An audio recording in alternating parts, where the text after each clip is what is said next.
I want you to listen. And then what? Share it. With? Whoever you share with. Whoever you know, the people you're close to.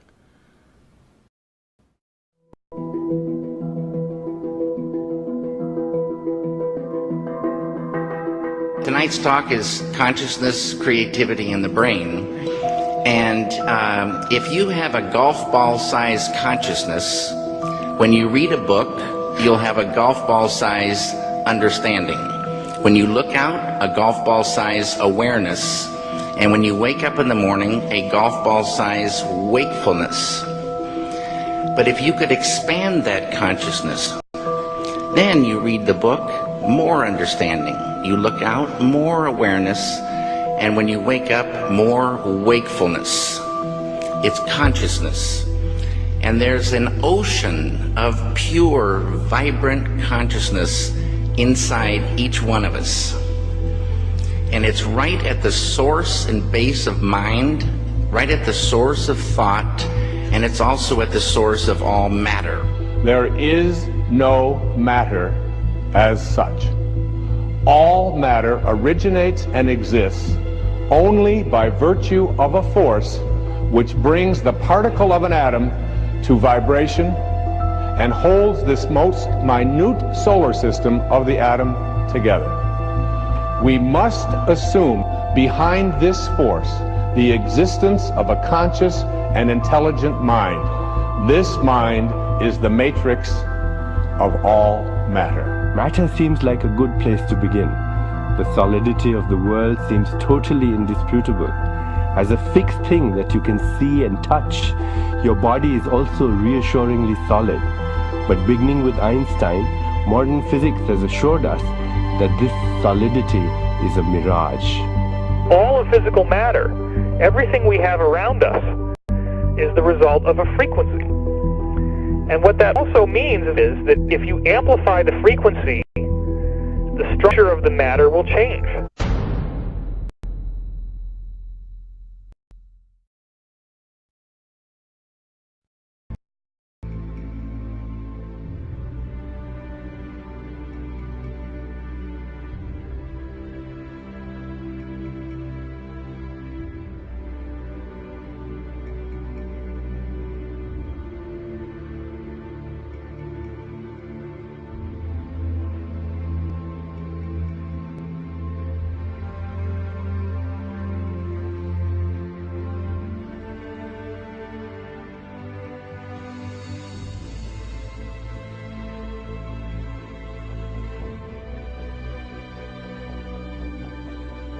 The film you're about to see has no characters, it has no people. It's a film to describe to you and explain visually the effect of cymatic frequencies on texture, structure, water, oil. You will see many things that answer many questions. You will see living forms, living amoeba, almost animal-like creatures. You will see continents being formed, the earth itself coming into existence, explosions, eruptions, atomic explosions, and bombs. You can see all this and watch it before your eyes. But everything owes its existence solely and completely to sound. Sound is the factor which holds it together. Sound is the basis of form and shape. In the beginning was the Word, and the Word was God. We are told that this is how the worlds began and how creation took shape.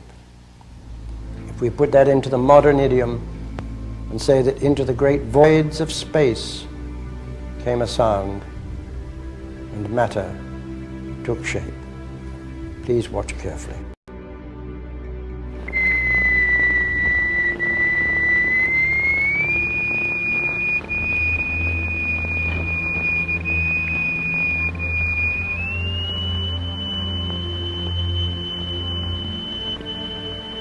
We can also use different shapes of state. Here we have a triangular plate with a crystal attached to its underside and produce a sonorous figure. We change to a higher note and see a rather more complicated figure.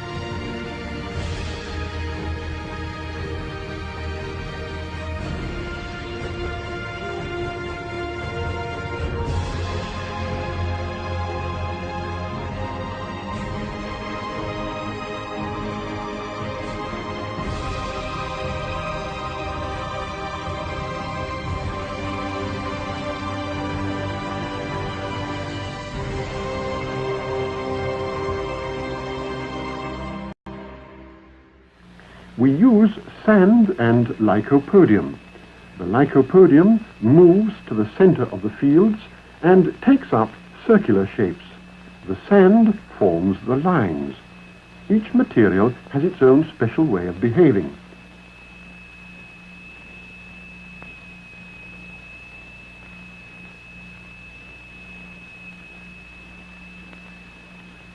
Lycopodium alone, a sonorous figure, transition to a mobile flowing phase,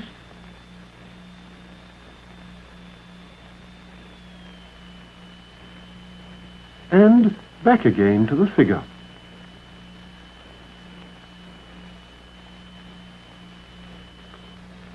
The sonorous figures represent stationary waves, but now we can also observe moving waves.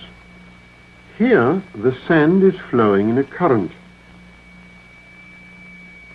What is it that drives the rotational effect in our galaxies? What is it that drives the rotation of the planets? What is it that drives and impacts the rotation of Earth? In vibrating glycerin, we see continuous waves which form the queerest figures. And yet, the extraordinary things we see here are simply and solely the effect of vibration.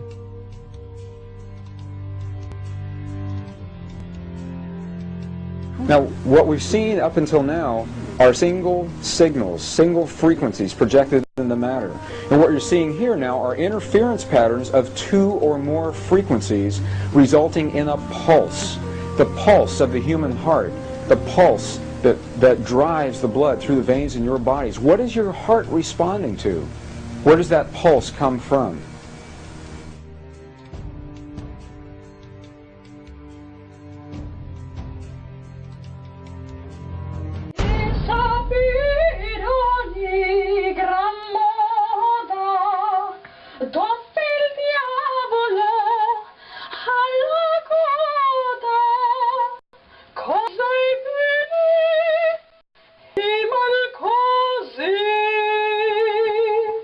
Di sapere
Quantum physics has revealed what ancient masters knew. Matter does not exist. The concept of substance arose from the philosophy of Aristotle. And from that concept came science's conception of matter. The fact of the matter is that the substance of the universe is consciousness. Belief that the substance of the universe is matter leads to what I call a fear-greed dichotomy, as people in their quiet desperation attempt to accumulate as many material possessions and riches as possible. In fact, the substance of the universe is consciousness. Therefore, it is behavior that is important.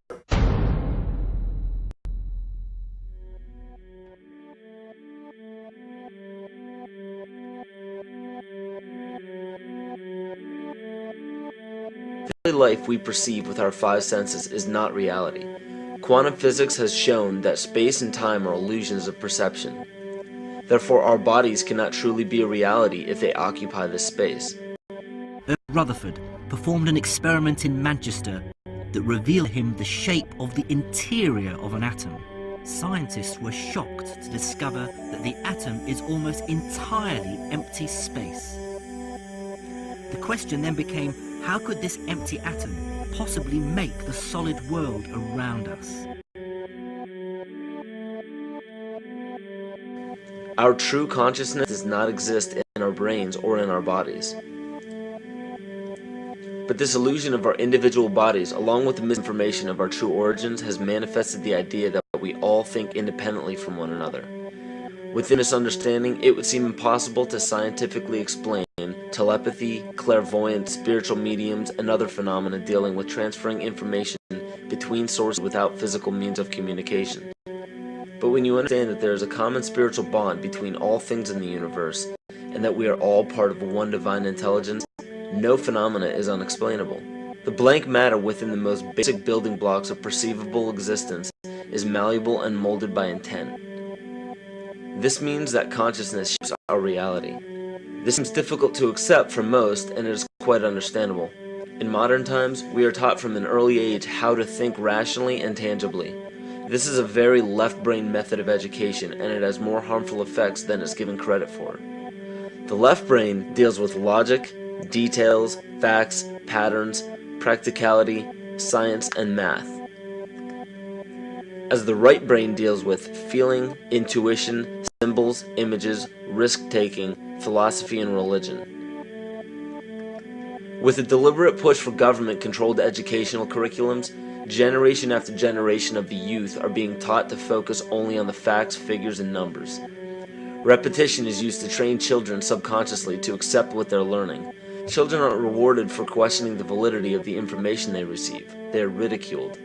However, the children who blindly accept the information as true and merely regurgitate the information on command when it is time to take a test, those children go on to become the decision makers in our government, law, medicine, business, and every other occupation with power and prestige. The most detrimental effect of being pushed away from holistic thinking with the full brain into a strictly left brain thought is what is known as the suppression of the feminine. Every male and female have both feminine and masculine qualities. It has nothing to do with man or woman.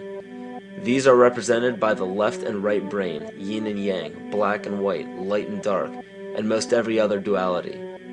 Both are vital to our spiritual and physical health.